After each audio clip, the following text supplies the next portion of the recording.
Hello, everyone, and welcome back to Agents of Damned, our D&D Let's Play podcast featuring myself, your sometimes benevolent, often malevolent Dungeon Master, your Lord Jordan Roman. Jesus Christ.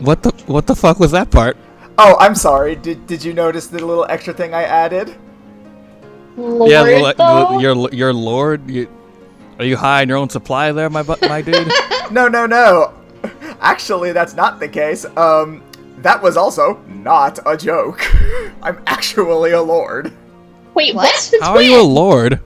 Apparently since February, it was supposed to be a wedding gift for me, but, you know, COVID. What? Yeah, I'm a Scottish lord. What up? Well, I mean, I'm a knight, so I think that beats lord. I'm quite sure. I don't think you understand how that old feudal system works. No, it goes knight, and then, like, squire, and then, like, lord, and then, guy who sells jerky from a cart. And then Cabbage Man. I don't think that's how that works. And Cabbage Man. Anyway, who are you guys? Hi guys, I'm Katie and I play Faith. Hey guys, I'm Christina. I play Winterra. And I'm Drew McLean, and I play the good Dr. Arlo Aegon. Alright, so back patting aside, why don't we just go ahead and jump right on into this thing with a little recap on what happened last time, because I really want to see where we go with this one. So, last time, the agents split up with Second Chance to speak with each of the mayoral candidates individually about the current state of Silverymoon and the election. Arlo and Raylan went to speak with Nyavara, who made her concerns about the presence of a beholder and a tribe of Yuan-Ti known. Winterra and Forngol spoke with Sibo, who seemed far more interested in using Winterra and Arlo for an experiment than he did concern about Granifor. Finally, Saith and Seven spoke with Granifor directly.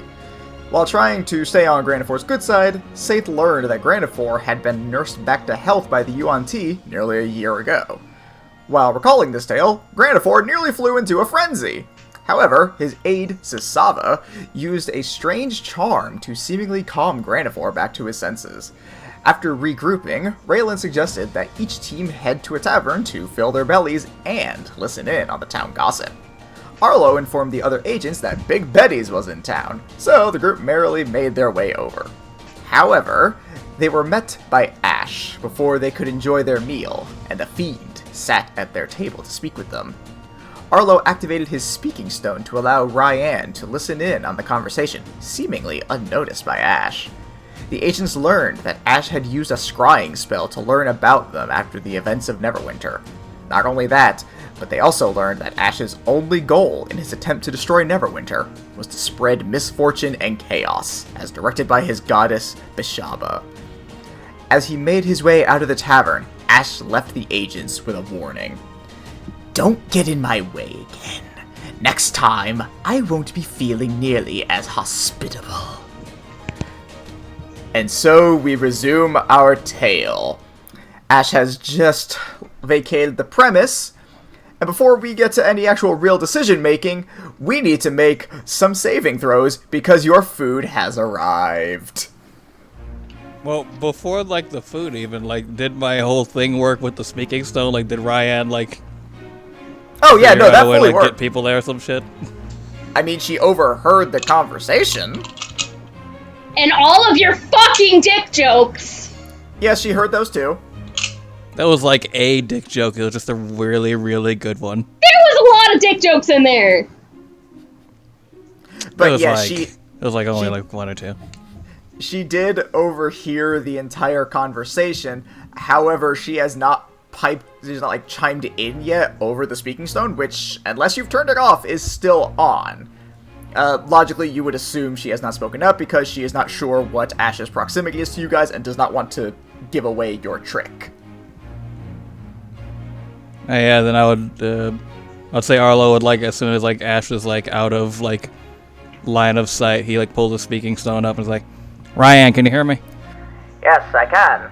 Very quick thinking. Yeah, I've been trying to keep him busy. Do you think you can, like, tail him or, send some people out to try to detain him or something like that? Under normal circumstances, I'd have it done in a heartbeat. Unfortunately, given the current political situation that is occurring in Silverymoon, that might be considered as a form of electoral interference, so my hands are tied here. I see. That being said, given his presence, this obviously changes things. Is Second Chance with you? They are not. We tried to get them to come with us to eat, but they want to do their own thing. I see. Give me one moment while I try and attach them to the call. So it takes a couple seconds, but she does eventually get Second Chance on the line as well. Hello? Can you hear me? Yeah, we got you. I'm gonna put you on gramophone, which I guess would be the medieval equivalent of speaker. Oh, you're gonna put me on speaking stone? I'm gonna put you on speaking stone. I'm gonna just throw you in a mug or something, and then everyone will hear you easier. Wait, how many people okay, are in the what does it restaurant say? that we're in? Like, other than Ash previously, how full is the restaurant? Yeah, no, I was about to say, I don't want to get yelled at for this again. The restaurant is full. Good thinking. We'll not do that. No, it is a full restaurant. You get a very sharp elbow from Winterra when you say you're gonna put it on speaking stone. I mean, I'm gonna not put it on speaking stone, and we're just gonna talk one-on-one, being as vague as possible so no one freaks out. Rayla Elizabeth. Oh, right. Good call. And then Ryan speaks up again and says, So, given that Ash seems to be here, we can only assume he has some form of involvement in whatever might be going on. Obviously, this changes the scenario quite a bit. In addition to finding out exactly what's going on with Granifor and whether or not his campaign means ill or not, you also, if possible, need to try and track down this Ash character and see what his motives are here. If it's anything like Neverwinter, you can only imagine that he does not mean well for the town. However, should you come across him again, you are not to engage him. He's extremely dangerous, and even with both of your teams, I'm not fully certain you would be able to take him, given what you told me last time. That's a fair statement. So, like, when you say we're not to engage him, is that like a hard order? Is that more of a suggestion? Consider it a hard order I can't really enforce from here. However, I'd rather you not come back on shields. I mean, yeah, he's just such a dick. I really don't like him. Is that like your word of the day? I only said dick like 8 times. That's low for me. Arlo! Yes, ma'am. 2 things. First of all, I would like to remind you that you are the one who almost died in Neverwinter to him, so I would assume you would be the one most cautious about this. Please do not have another instance of you being dragged away near death. I mean, I didn't die, though. I said near death. You're the team leader. You need to preserve both yourself and your team. Bear that in mind. That is accurate. Secondly, the next time you find yourselves confronted with a villainous person who is unusually willing to share information, perhaps next time you will find it more suitable to stay on track and actually ask questions that might pertain to his motives instead of holding him hostage for your comically inappropriate phallic stand-up routine. Thank you! That's what I'm saying! I do apologize. I really was just kind of trying to, think on my feet there. It was in the moment and just kind of try to keep him busy. Though I would like to point out that you did say that it was comedic, which means you found it funny. And I am going to keep that as something in my heart that I will enjoy from this day forward. Arlo! Knock it off! For the love of God, man! She's our boss! You would do well to listen to her. Now, I'm just trying to lighten the mood a little. A time and a place! You are on assignment. Please stay focused. Yes, ma'am. Now, do you all have anything else to report? Yes, but I can't say it here. Why? Because I can't lower the volume of my voice, and I'll call you later in a more private institution. Could either Arlo or Wintera whisper it?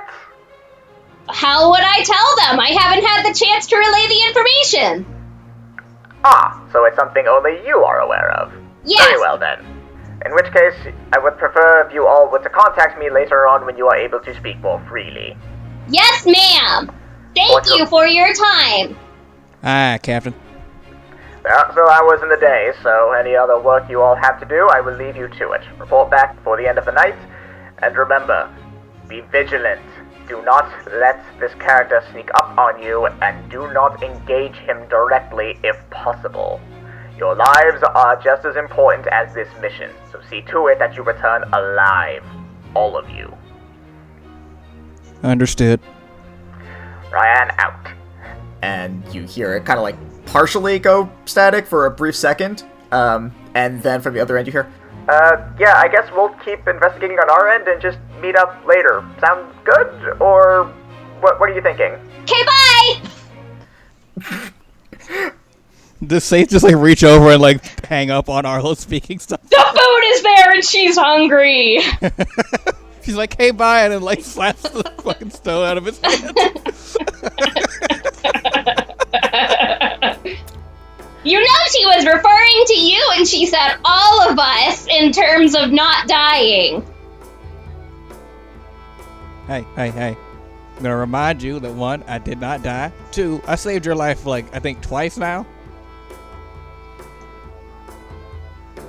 So, shall we get to food? Food. Yes. Let's do a food. Okay, so, first things first, Wintera and Saith, go ahead and roll your first con saves for your drinks, because you two were the only ones who got drinks. Oh, thank God. 17. 18. Oh, wait, plus Saith, what did you say? 1. 17. Okay, congratulations, you have both passed once again. Advantage on saving throws for the mission. Woo. Okay, so, next up we're going to do the appetizers, which will be Arlo and Saith for the fish fingers. But what part of the fish is the finger? 18. Arlo. I am going to use my D10 of bardic. Oh! Oh my god. Alright, glad that's being used Roll already. a 9 on the die.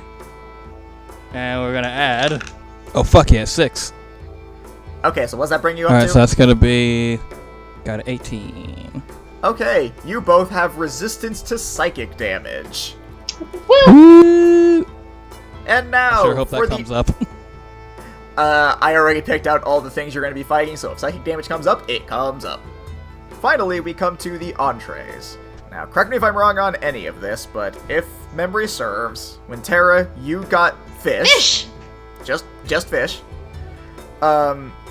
Arlo got the spicy Suna Enterprise. I hate you for that name still. Good. And Saith got the house special? I did, yes. Okay, cool. Everyone roll that. Ladies get advantage. 16. It's gonna be a 15. 17. The food was delicious all around. Congratulations, you have all passed and have resistance to force damage for Wintera, immunity to fire damage for Arlo, and resistance to bludgeoning, piercing, and slashing damage for Saith. Woo. Write that shit down. Okay. I'm just looking at like, I wrote down like just in shorthand the resistance to psychic damage, so I just wrote resist Psy. And now I just like, I feel like that's something you would write if like Psy somehow used his catchy pop tunes to take over the world. Must resist. Resist Psy. Do not let him invade your mind. The Gangnam Gangnam style comes for us all. Do not become a gentleman. Gundam style. Oh god. I shall never be a mother, father, gentleman. Alright, so is there anything else you guys want to do while you're here in Big Betty's? Oh I'm assuming yeah. we'd be like trying to do like recon on like the general scuttlebutt of the town or some shit. Yeah, like, or do we Can we pick up anything else any of the other tables are talking about? Did you want to just try and listen in, or do you want to go up and talk to them? I just want to start off with listening in. Alright, roll me... We'll call this perception. Okay. 17. Alright, from what you can gather, most of the people here, it's kind of a mixed bag. There are some people here, they appear to be of the races that live here, so a lot of elves and gnomes and things like that, that just seem to be having idle chatter about the election in general, but don't seem to be making like any remarks on any one thing, especially the giant eyeball-shaped elephant in the village. And then you see a bunch of other people who appear to be more like from out of town, like some humans that don't look like a lot of the other humans that are around here, some tabaxi that seems to just be coming through, things like that obviously aren't from here. Cat people! Yes, cat people, thank you. And they seem to be a lot more engrossed about talking about how there's a bunch of yuan tea and how they've heard there's a beholder just kind of floating around, and they're talking very nervously. Interesting. Can I still see the hands at the piano? Yep. I want to go investigate the hands at the piano. Okay, so you walk on over to the large organ that is there, and sure enough, there are two severed left hands that are just tapping away at the keyboard playing beautiful organ music. It's honestly very impressive that two hands are able to do that, and also just like the quality of the music is, considering everything you know about Big Baggies, surprisingly good. Fair enough. You all of a sudden hear from behind you, "Impressive, isn't it?" Yes! How are they doing this? "Oh, they're crawling hands. Little things that I found. I think they belong to a famous musician or two." So you just found them, severed and living? "Yeah, well, not the living part." Oh, they're enchanted! Oh god. "Something like that. They just play music and keep the ambiance up.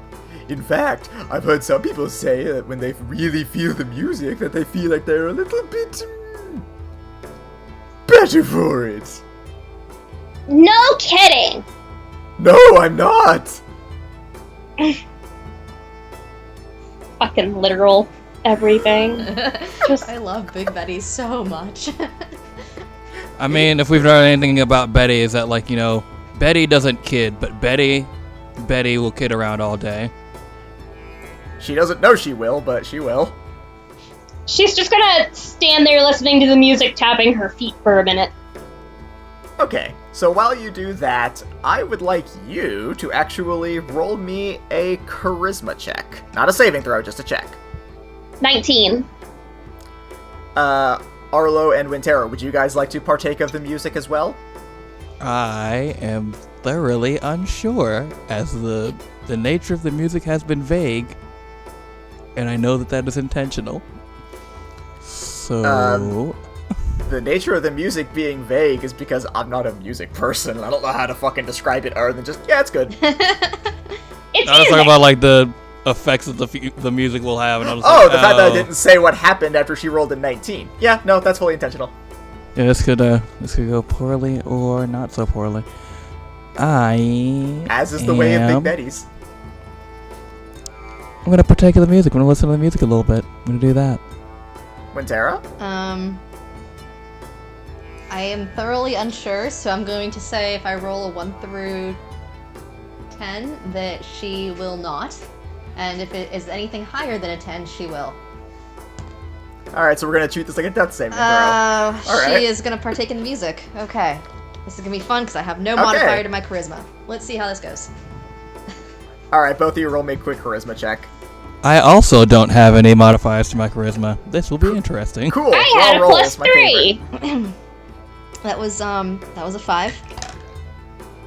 Okay. Oh, fuck yeah, 19. Okay, cool. Wintera, nothing happens. You just enjoy the music. Thank God. Okay. Yeah, no, this is the one time there's not like a downside to it.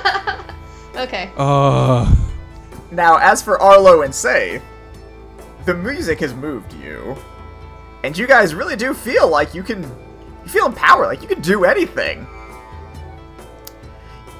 all of your skills have proficiency, and anything that already does gets double proficiency for this mission. Holy hell! Shit!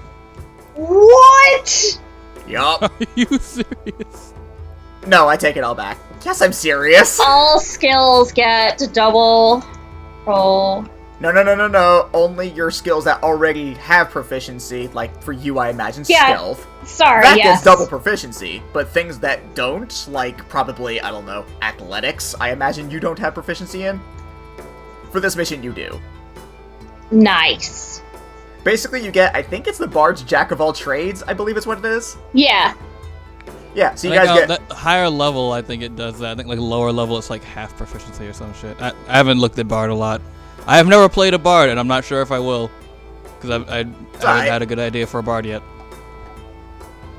So yeah, that's what the hands do. That's hella. Right. That is the greatest. More than the fire immunity? I don't know. Like, we shall see. If I encounter a bunch of skill checks, I'm gonna be like, yeah, it was the music. If I encounter like a fire demon who's like, I shall burn you alive, and Arlo's just like, I'm just gonna stand here and floss while you try. Okay, now when you say floss, Yes. cool. What? Oh, god damn it. Just does the dance, but also with one hand has like some dental floss. That's a joke that will be dead in 10 years and no one will get. What if the floss ends up being eternal? What if that becomes like part of the cultural lexicon? I can't think of a single dance that has. Anyway, we're getting super off topic. Yes. Is there anything else you guys like to do in Big Beggies as far as like investigation or anything like that?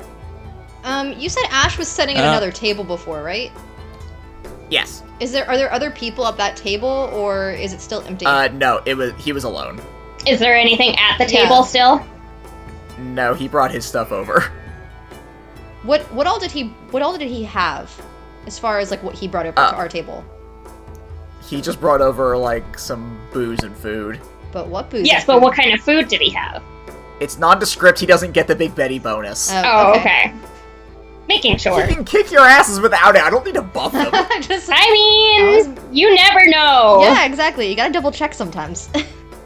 He ate the spicy Soon Enterprise. I will say, like, out of character, it is kind of like my determination now that like you've built this guy up so much to find out like some dumb loophole way to make him die stupidly. I mean, I'm that's just your like job I'm as just like looking players. through everything that we have, and I'm just like, I will figure out something terrible that you'll have to contend with. I look forward to it. So is there anything else you guys would like to do here other than look over his table scraps? I would like to talk to Betty, actually. Alright, so the thought crosses your mind that you would like to speak to Betty. You don't say it out loud. The thought crosses your mind. And all of a sudden behind you hear, "Hi, how are you doing?" Hey, Betty, what's up? "Oh, just the usual. Have you enjoyed the food?" The food was wonderful as always, but I did have a couple questions for you. "No, I do not give out my secret ingredient recipes. The Soon Enterprise is an official proprietary of Big Betty's Incorporated." Don't worry, I'm not trying to mess with Big Betty's Incorporated. I mean, with a restaurant like this, you're sure to be a juggernaut of industry soon enough. Damn straight. What's up, son? Oh god!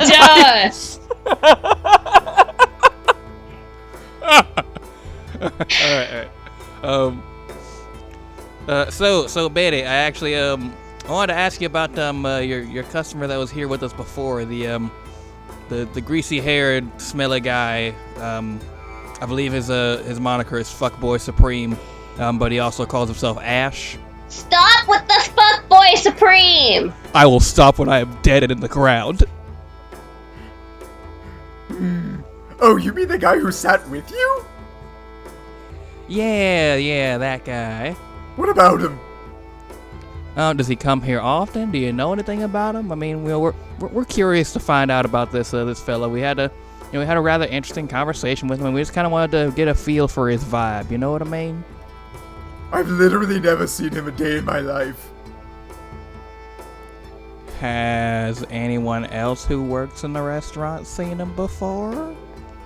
Good question. Let me check. And she walks over to the back door. As the door go, because it's how restaurant doors will open both ways. So it goes in, and then literally as it's swinging back, waitress Becky, or not waitress Becky, I'm sorry, waitress Becky is who you're talking to. Proprietress Becky comes out and says, "Nope, never heard of him. Let me check with the chef." She goes back in, same thing as it goes in, and then as soon as it comes back out, Chef Becky is right there. Is like, "Nope, never heard of him."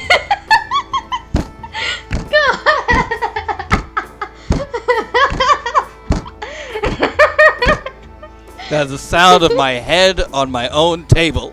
You asked for it.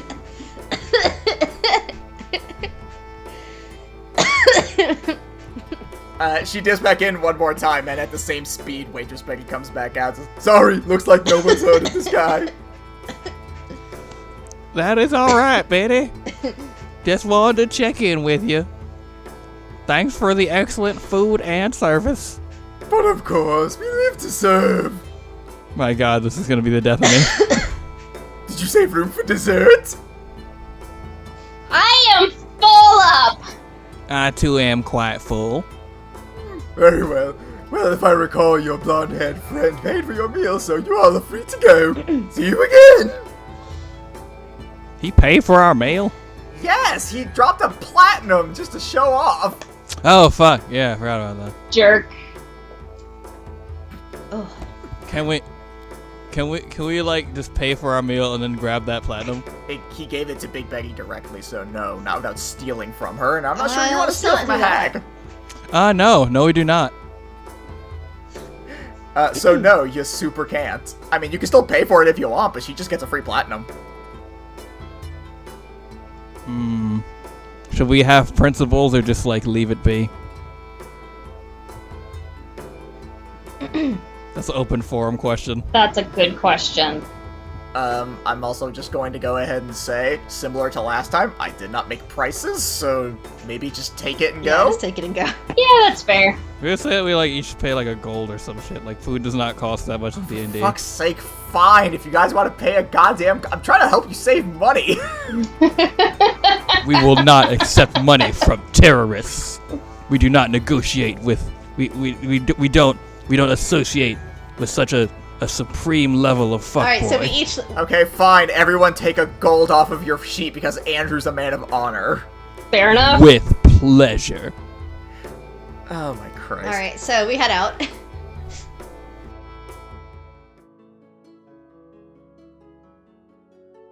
Okay, so you guys head out. You still have some time in the day. I would say it's maybe about 6 o'clock. Sun's already started to go down, so it's not daylight. But if you guys still have anything that you would like to do, you still can.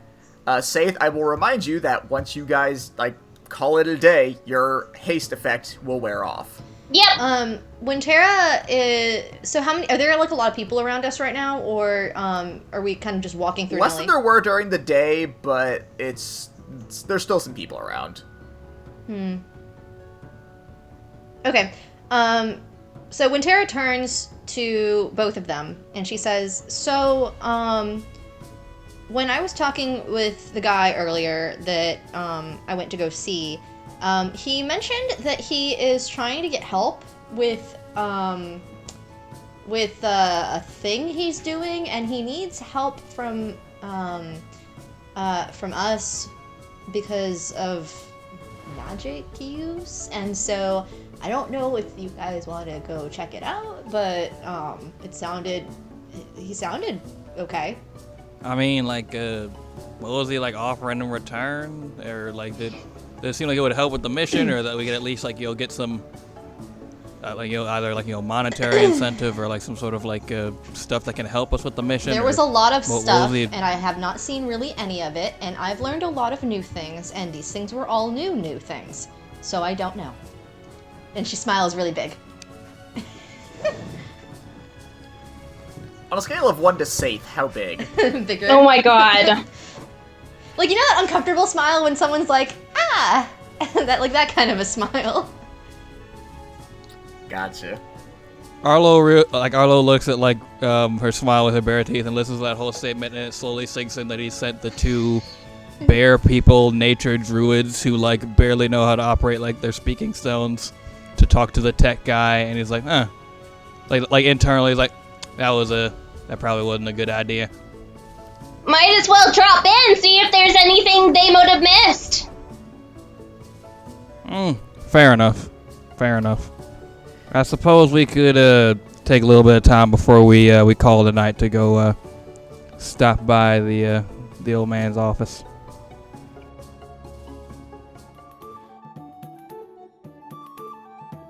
You guys head on over to the research base.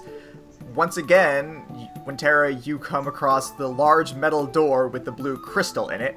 For Arlo and Saith, you guys recognize that as a speaking stone that is just embedded into a wall. So Tara walks up to it and just kind of paws it. like full on just smacks it, because that's pretty much what happened earlier. Arlo grabs her hand and is no, sweetie, no, we don't. No, it's not okay. You're doing good, but not this, not that for this. What? It worked earlier. No, you just talk into it. You tap it lightly, and then you say hello, and you identify yourself, and that's how it works. Oh, and then Tara goes and she smacks it again, and then says hello. Arlo just has his fingers on the bridge of his nose, and he's just like, you know what? It's progress. It's progress. We've made progress to a degree.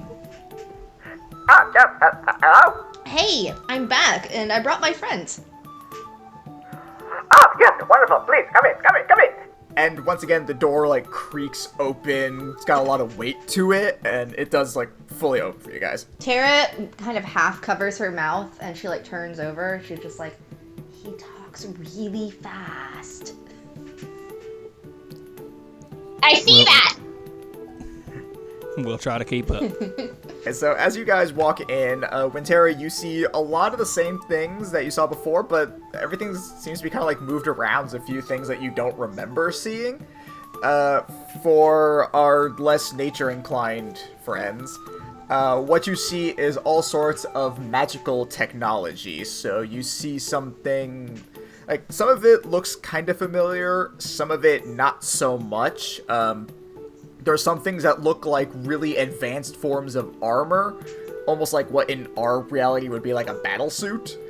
Various sorts of gems that seem to be housing some sort of an arcane energy or something of that sort.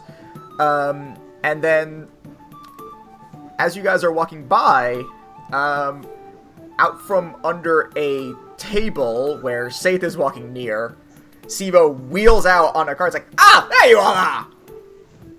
Oh! Hello there! Greetings! Sivo's the name, and he extends a hand out, still laying very much on his back. Right! I'm safe! Do you shake his hand? With my tail, so I don't have to bend down. Oh my Christ, you and your tail. Love my tail. Whoa, it's quite a rear grip you have. It's a new one. Thank you! I wonder how much of the tail thing is a safe thing and how much of the tail is just Katie legitimately wishes she had a tail in real life. Yeah. So, the only thing that I wouldn't want a tail for is, sleeping. Arms. I wouldn't want it for pants. Arms suck enough. You could just put a hole in the pants. It would be comfortable enough. But, I couldn't sleep on my back, It's hard enough sleeping on my side because of these damn arms.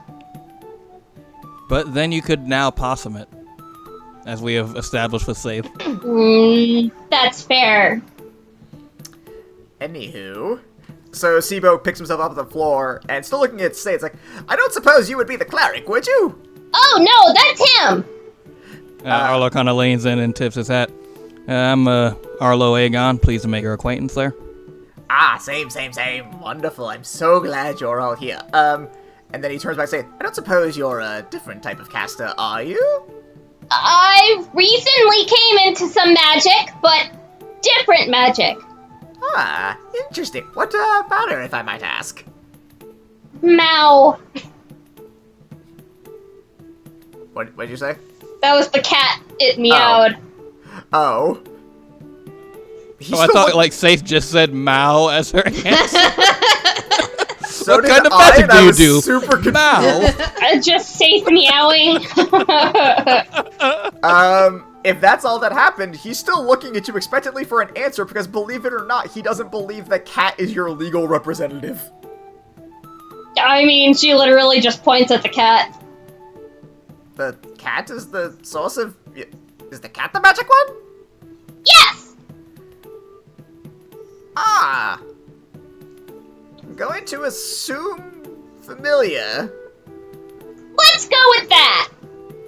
You know what, it doesn't really matter all that much, as long as you can do some form of magic, that's all I need. So, let me get started on the experiment. And he runs over to a little table and kind of like just starts digging through a bunch of stuff.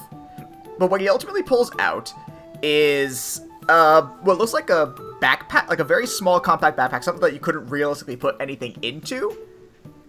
And then one of those, like, glowing orbs. And he brings the backpack over to Arlo and says, alright, now, here's what I need you to do. Put this on, and then when I give you the signal, I need you to cast a low-level magic into it. About, I don't know, first level or something like that to do.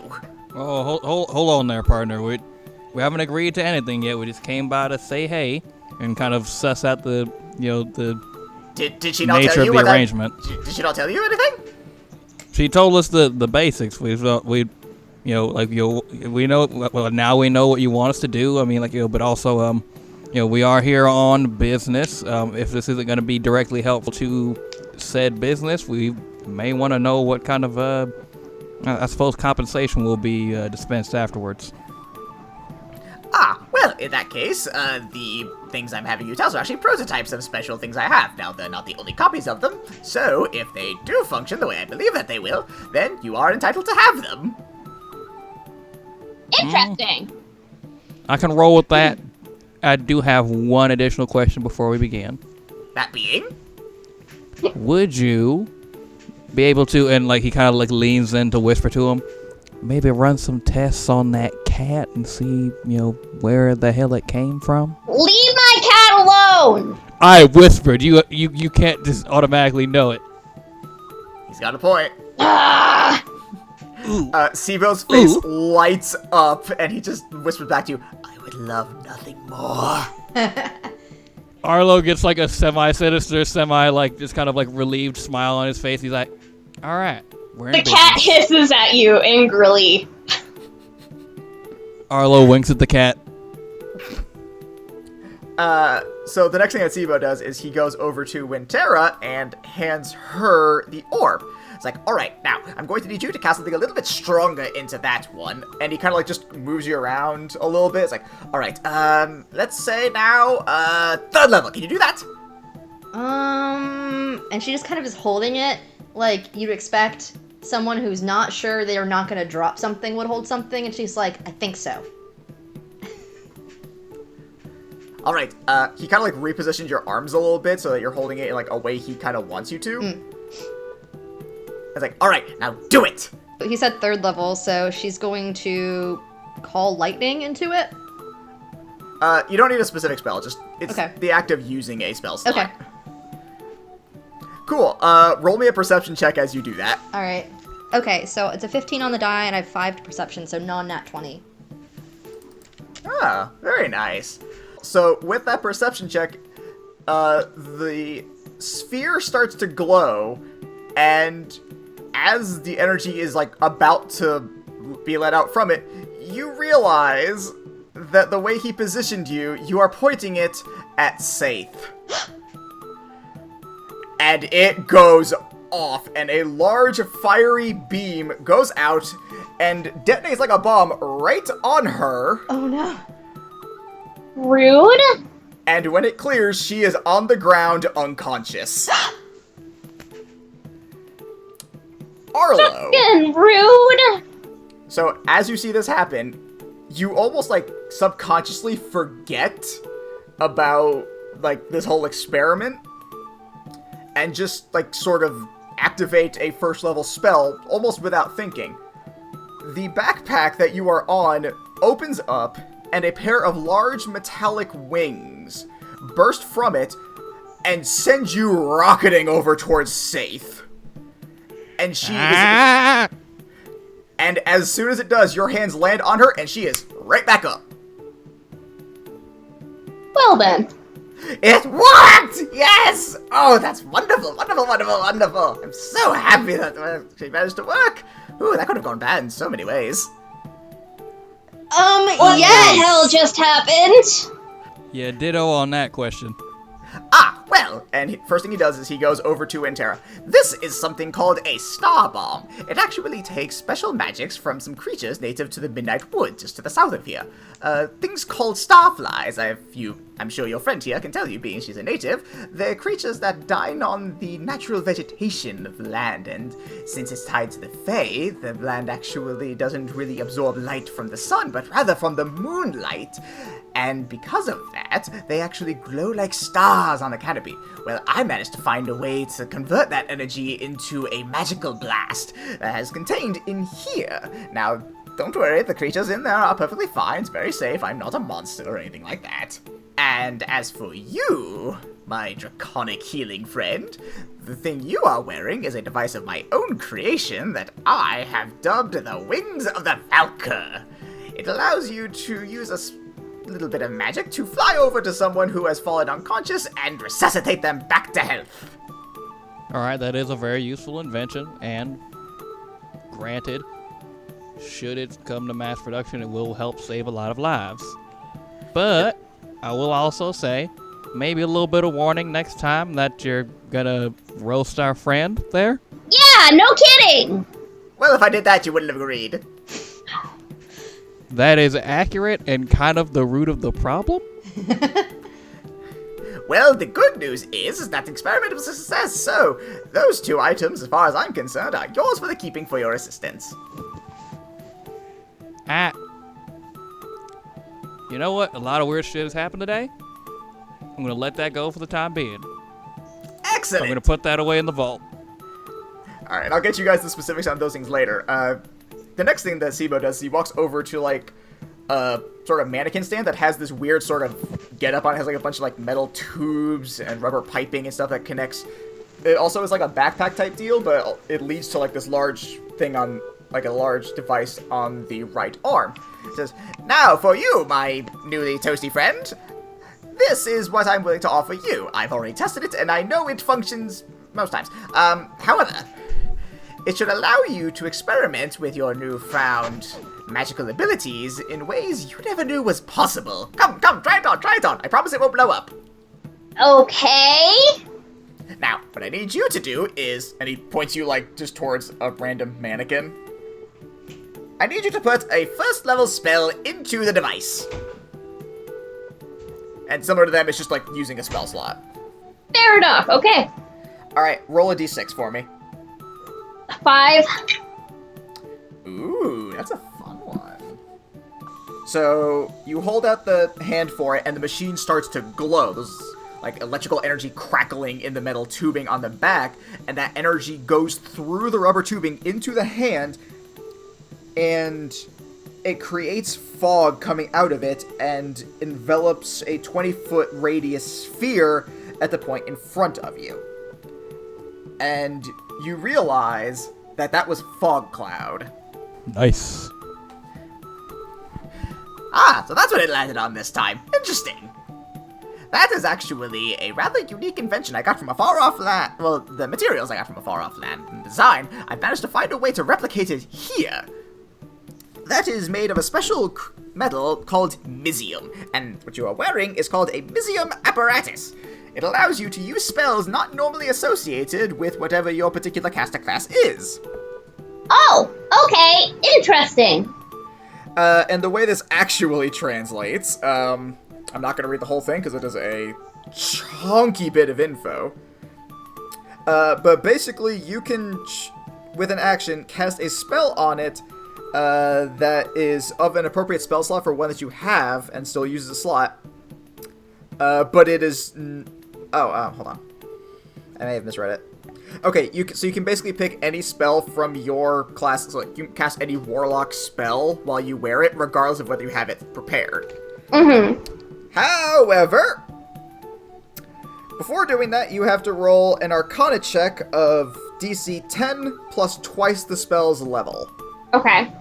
If you pass, you cast the spell as per normal. However, if you don't, you have to roll an appropriate die, either a D6 or a D4 for higher level spells, and whatever that lands on is the spell you then cast. Ruh-roh. So you either do a good Arcana check and get the spell you want, or you hope RNGesus is feeling generous this particular day. So wait, so you have to meet it, right? So if she wanted to cast a level 5 spell, she'd have to get a DC 20. Yes. That's still awesome. That's a pretty good. She doesn't have access to 5th level spells yet, but... Oh, you still have to have the spell slot. I understand. Okay. Yeah, no, she can't just say, like, yeah, I feel like casting this. Like, no, she super can't do that. Fair enough. But it does also only go up to 5th level, so for a warlock, no prob. Also fair enough. Well, I do truly thank you all for your assistance with this one. I don't suppose there's anything else you might need from me, is there? I think we're good. I do need you to ease up on almost killing people. I make no promises. You know what? After the day we've had, fair enough. There's things I want to say, but I can't say here. Tara just looks bewildered. Oh wait, hold on. She's just like, Time out. You're supposed to run the test on the cat. Nope. Okay, bye. You said that out loud. I'm leaving now. Bye. Fuck you. Tell you what, you bring me the cat, I'll do the experiments. Good luck with that. Bye. God damn it. Oh my god.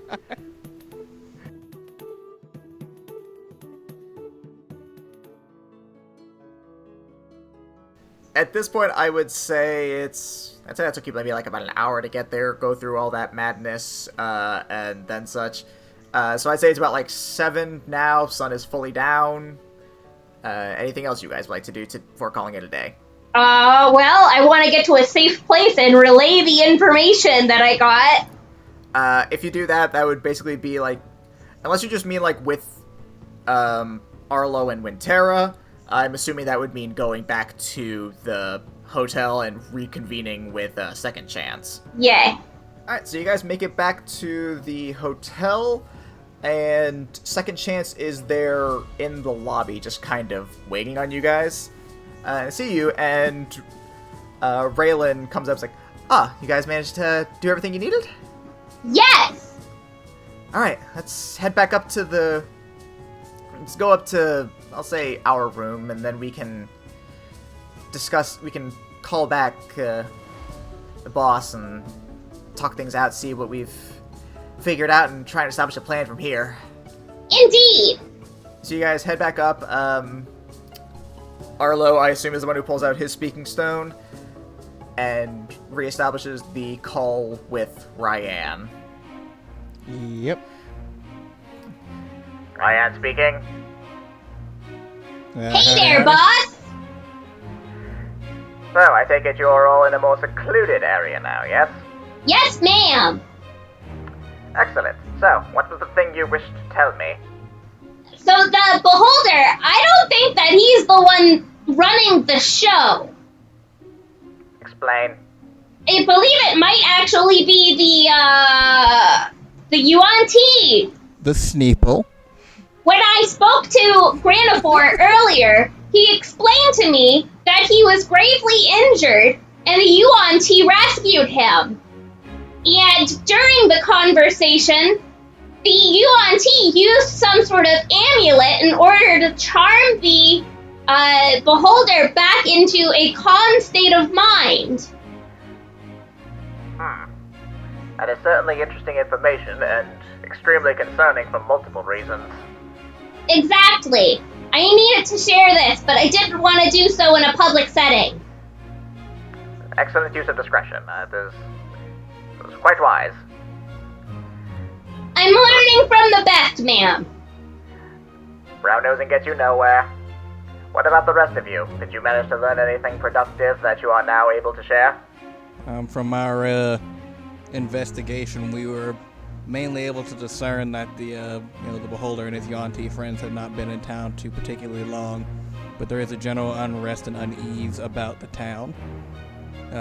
The candidate that we spoke with also seemed particularly worried about speaking openly about anything election-related out in public, which is not exactly a great situation. Which one did you speak with? Yeah, we spoke with Niavara. Ah, well, I suppose that makes sense. Her traditionalist views would make it such that she would be resistant to things of that nature. Plus, it's not exactly like beholders or... I'm sorry, it just occurred to me. Did you mention the presence of Yuan-Ti? Yes! Yeah, there is a large presence of Sneeple here. That is deeply concerning. What have they been doing that you could tell? So far, it just seems like they're going through their daily routines, as if they've been living here for a while. However, it is quite obvious that they have a better-than-thou complex. Well, that's not exactly uncommon amongst Yuan-Ti. I did see one, and I waved at them to say hi, and then they flipped me off. But I don't think that's really relevant. It's not, and also not terribly surprising. Again, Yuan-Ti, not very sociable creatures. Fair. So far, the conversations around the town are very much the same. Everyone is very uncomfortable. Mm-hmm. The other candidate, Sibo, that we spoke with, he doesn't seem to care one way or another. He likes to tinker with a lot of, interesting items that admittedly are unknown to me. He is very, mechanically minded, and does not really seem all that interested in the people side of the politics. There's a bit of a pause, and then Ryan speaks up. Hello? Yes, ma'am? Did you send the druid to speak to the scientist? Not yes.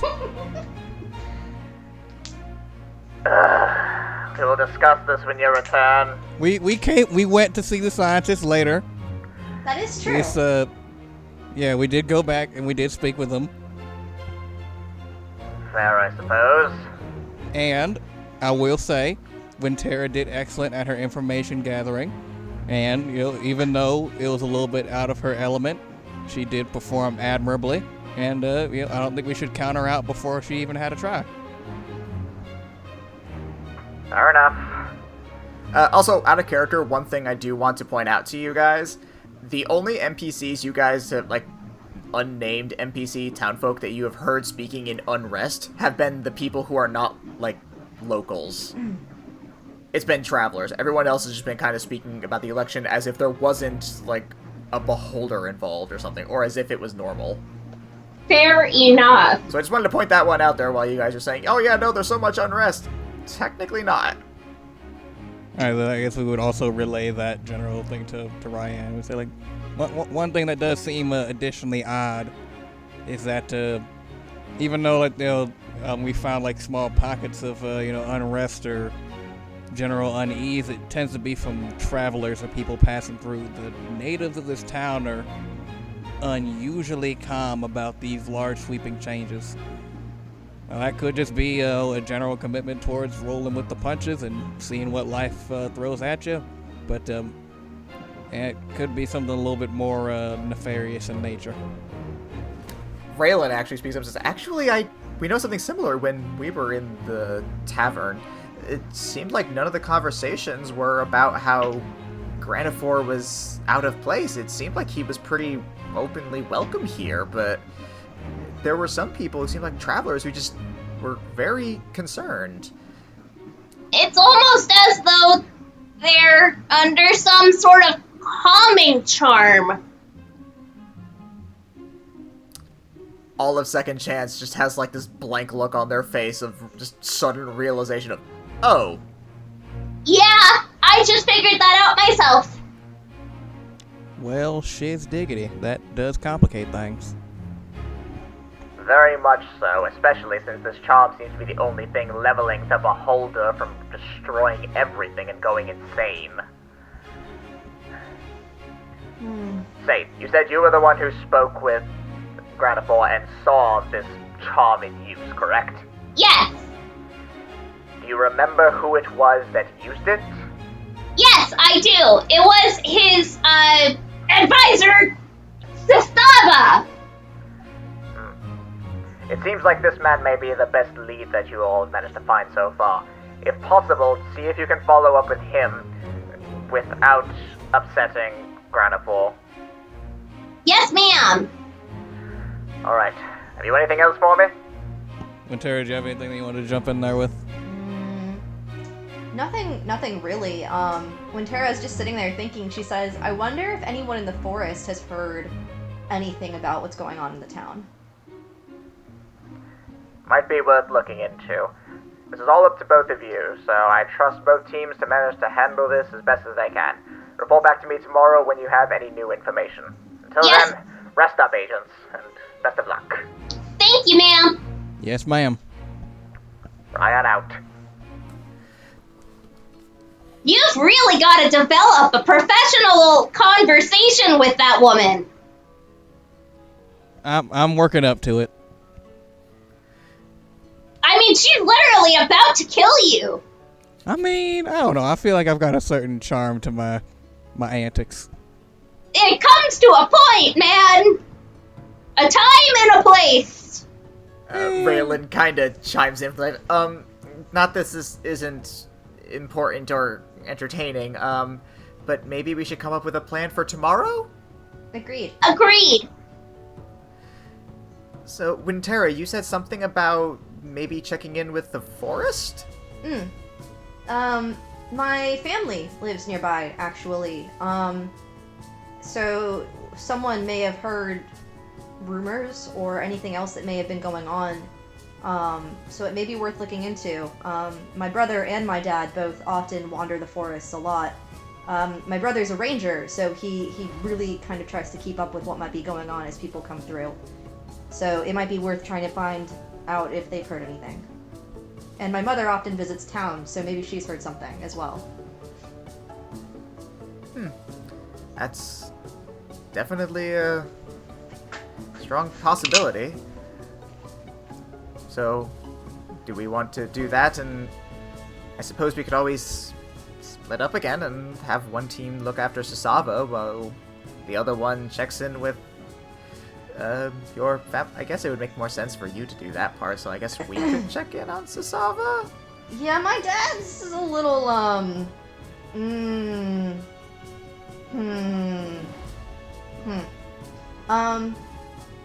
You know Much. how bears are territorial, so, Enough said. Yeah, so, yeah, no, yeah. Forngal kind of speaks up from his eyes like, do you think he'd like a mushroom? He's a very, very, very preferred meat guy. Worth a shot. I will say that Granifor is a very delicate creature. When you deal with him and Sestava, as I doubt you'll be able to find them separately, please be careful in the manner in which you speak to him. Oh, don't worry, I was raised in a fairly proper household. I'm very well aware of how to cross my T's and dot my I's, so to speak. 7. Do not threaten to kill him. I will remain silent as the night. 7 gets more concerning every time he speaks. That's my goal with 90% of the characters I play in this. Tara's actually quiet for a second after he says that, and she's actually like, well, honestly, the nighttime's pretty loud if you think about it. You got the frogs and the bugs, and, you know, the sounds of things falling in the forest, and it can be really loud, so I don't know how quiet that is. 7 looks at you with like a 1,000-yard stare as if you just shattered his entire reality. I need to go think. Please excuse me. And he leaves the room.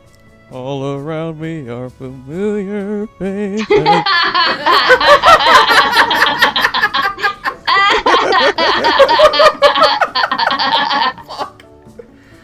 Oh, God. So was there anything else you guys wanted to do before you called day one a day? Day one's a day. Tara Tara has a nightly ritual that I've decided. Okay. And so before bed, she plays her glockenspiel. Oh my fucking So Christ. she pulls out her glockenspiel, a little tiny thing that it is, and she's like, tink, tink, tink, tink, tink, tink, tink, tink, tink, tink. Roll performance. I'm pretty sure. Faith is just gonna sit there polishing her horns. That sounds like a euphemism for something, even though I know it's literal. It's definitely literal. She's literally polishing her horns. That was an 8 for a performance. Oh, Saith, come on, we're still in the room. Saith's like, don't look at me. I can't help it. The glockenspiel makes me... I'm not going to say it. I just...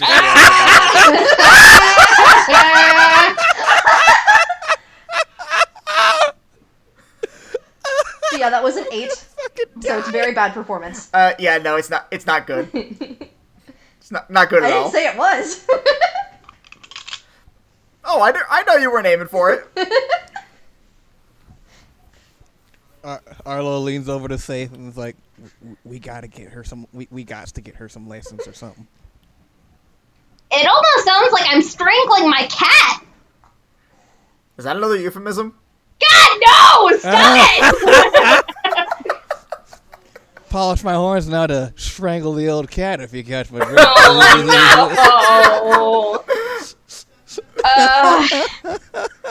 Our horniest episode ever. Hooray! Really Agents confetti. gone wild. Now Tara is ready for bed. Good. Yeah. Just in time. Oh my god. Okay. So, the agents settle down for bed, getting ready for the day ahead when they go to the Midnight Woods in order to rendezvous with Wintera's parents in hopes of getting some good information out of it. Wintera, as you lull to sleep, you find yourself being whisked away into a pleasant dream. Or rather, a far-off memory. It feels pleasant, but you know it's also kind of sad, because it's something that helped define you into who you are now, but it was also a very difficult lesson for you. It was when you were a young girl, still a cub, maybe about 10 years old or so. You're out with your father, a large beast of a man, towers roughly 8 feet tall, just huge person. And he's taking you out fishing. You and your brother were always very active kids, but you were always the one who spent a lot of time with your father when you were cubs, sort of a daddy's little girl type situation. And as he brings you over to the river to catch some fish, you just find yourself staring into the stream, and you start crying. Your father looks down and notices and takes in the own and says, "Child, what is wrong?" And you were thinking how much it would have been nice if you could have been here with Oliver. But after what happened last year, that's simply wishful thinking now. And the thought just consumed you, and you just couldn't contain it. Come now, child. I know it's hard. But this is not how we should be. Tears are for the rain, not for people.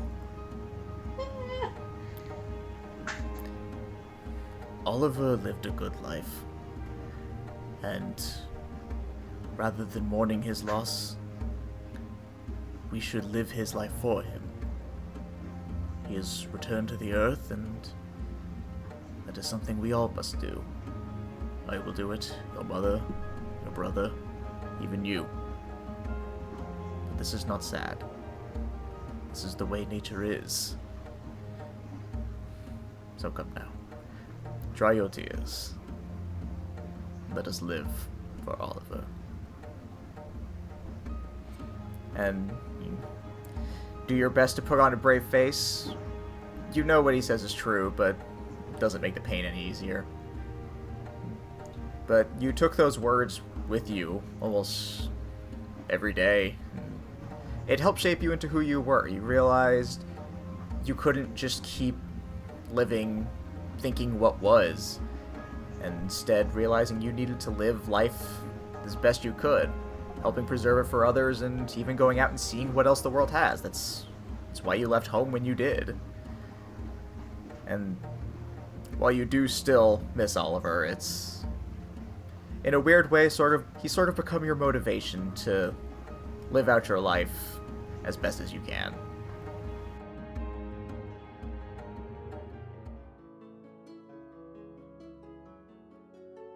Morning comes, and all of you wake up.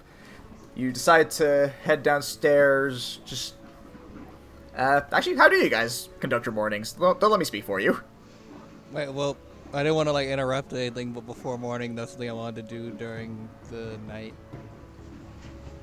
Okay, fine. Arlo polishes his horn. What's up? Oh my god. Get fucked. What did you want to do? I would first like to cast Silence. Are you for real? Yeah. I'm scared. Radius sphere. I'm scared. Go on. And I would like to grab something that I assume is within when Terra's pack, probably just a little bit of fish. Not so much to be missed or not to take for food supply, just a little bit of fish. Okay. And then use it to kind of try to lure the cat over to me. Oh my god. Roll animal handling with disadvantage. That's gonna be a 9. Yeah, no. It super does not go for the fish. He tries holding his hand out for the cat to just be like, "Come here, kitty," but the cat can't hear anything because of the silence. Indeed, it can't. Was that all you wanted to do? I wanted that to work. Sorry. Yeah, I guess that's all I got. Stay away from my cat! I'm gonna find out about that goddamn cat. Oh god, I had the worst way I could put that. Alright, so it's morning now. Oh my god! What do you guys do? So Tara's gonna kind of roll over, and she sighs really deeply, just trying to shake off the dream she just had. She's just new day. Let's go. So it just kind of goes from her sounding really stressed and sad to, all right, let's do this. And she starts kind of getting everything ready that she's gonna need for today. I think Arlo's probably up right alongside her, because they both gotta do spell prep. So I think they both wake up relatively early for spell prep. You guys just going through your spell cards next to each other. I'm gonna put I'm gonna need this. healing word today. I mean, you guys do get into it. I'm gonna put this spell card face down and sideways Oh, In defensive mode. in defensive mode. God. summon the land. I floop the pig. More No. euphemisms! I mean, that was more of a reference. I didn't get it, so I'm taking it out of context. Oh, it was adventure time. Adventure time! Come on, defense! All right. So you guys Going just, to very distant are you land. guys just Sorry, that's heading not to the helpful. forest, or you want to like make a stop along the way? Eh, We should eat breakfast. fair enough. Roll for breakfast. All of us are just Arla. No, I'm fucking with you guys. I don't Oh, know. I Oh, got a 13. well, I mean, I got a nat 20, so breakfast is Breakfast happening. was fucking baller. We go downstairs and there's like the medieval equivalent of Gordon Ramsay. He's putting You people's... You see a large beefy tiefling. It's like, hello there, my name is Mordon Ramses. Mordon Ramses. He's putting like bread I was between, just thinking that. like on either side of his waitress's head. Like, what are you? An idiot sandwich. What are you? An idiot sandwich chef. Oh god. Is Wow, Mordon just this is yelling great and carrying on, theatrics. but like the eggs are fucking fantastic. Oh yeah, no, food's great because you know they were prepared by the one and only Mordon Ramses. How could they not be? I was just like chewing on his food. He's like, I mean, like, you know, he's thrown at least 7 pans so far, but like, god damn, this bacon is so crispy. It's as though his rage makes the food that much better. He's a cook barbarian.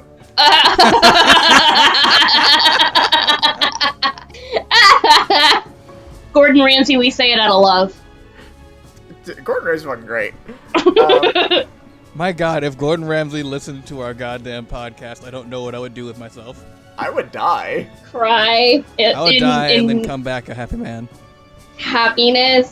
Sir, I will gladly eat your beef Wellington, and that is... That really, really sounds like a euphemism. You beat me to it. Faith, you were just I was gonna you're be just nice on and a let it roll go this today. time, but alright. Alright, so you guys just head on straight over to the forest? Yeah.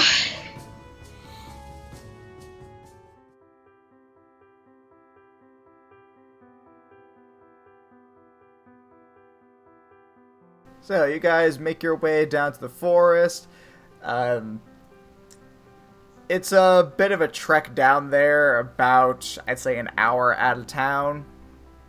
As you're heading through there, I need you guys to roll me a perception check. Perception. What's mine? Tara, since you are in your home forest, you get advantage. Okie dokie. 26. I rolled a 1. Oh no. Why did Ooh. you roll a 1? Why would you do that? That was a 19 on the die, so it's a 24. Alright, cool. So, as you guys are making your way through the forest, it's relatively quiet. Like, there's not, like, too much going on right now.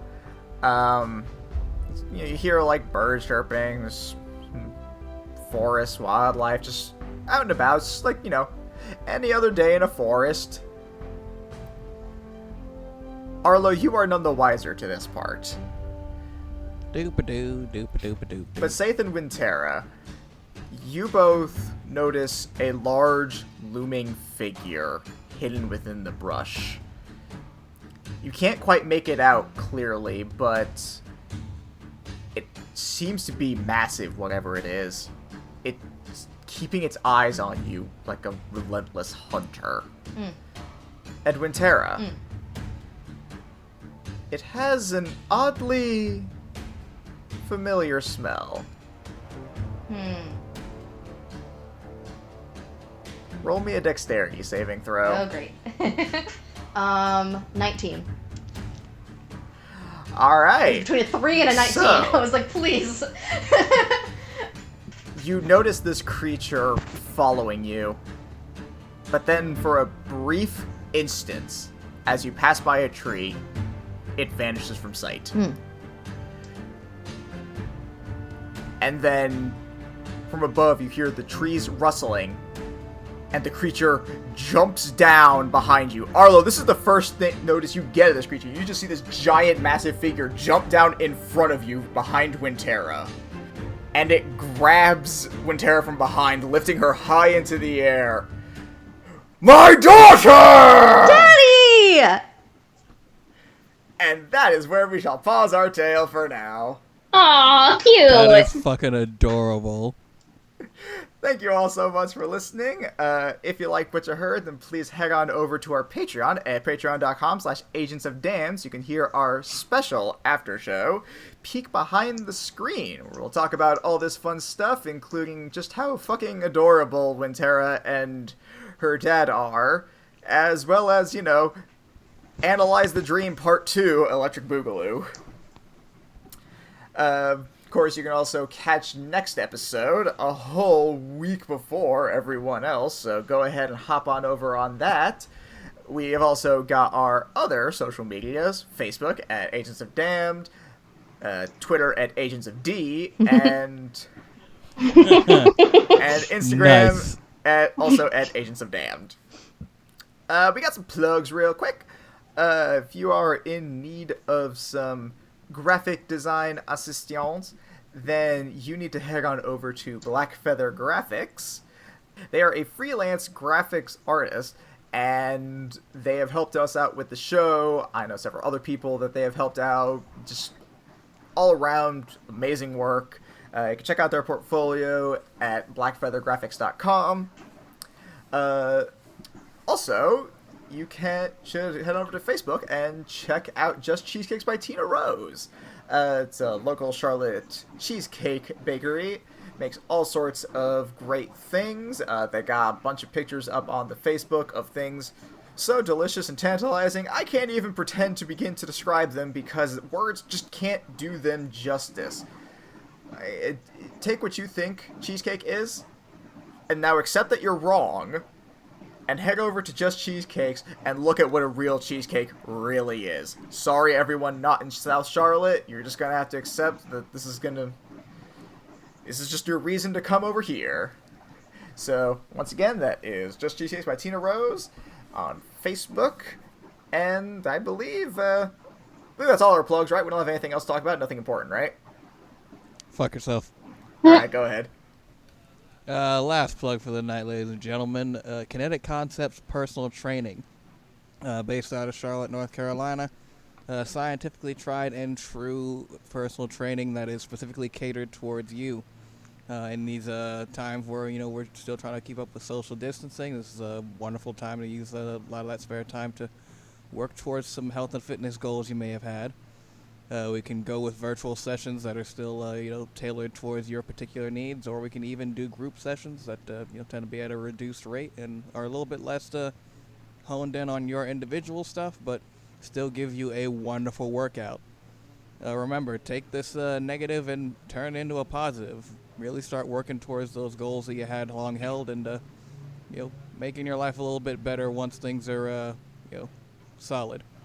A lot of people are going to come out of their house and they're going to be full-on potato mode. You want to come out of there just absolutely shredded. You want the most vicious V. You want sick-ass lats. You want to come through and just blow away the competition that is everyone you ever met. And it's satisfying. It's a great feeling. Just rolling, looking great. Be the kind of person that other people will polish their horns to. Oh my. Yes. Alright, so that's going to do it for us this week. Again, just Patreon, all the social medias, Facebook, Twitter, Instagram. Till next time, bye! Bye, guys. Bye, everybody. I really shouldn't have hit my head on that table. I'm still feeling it. Bye.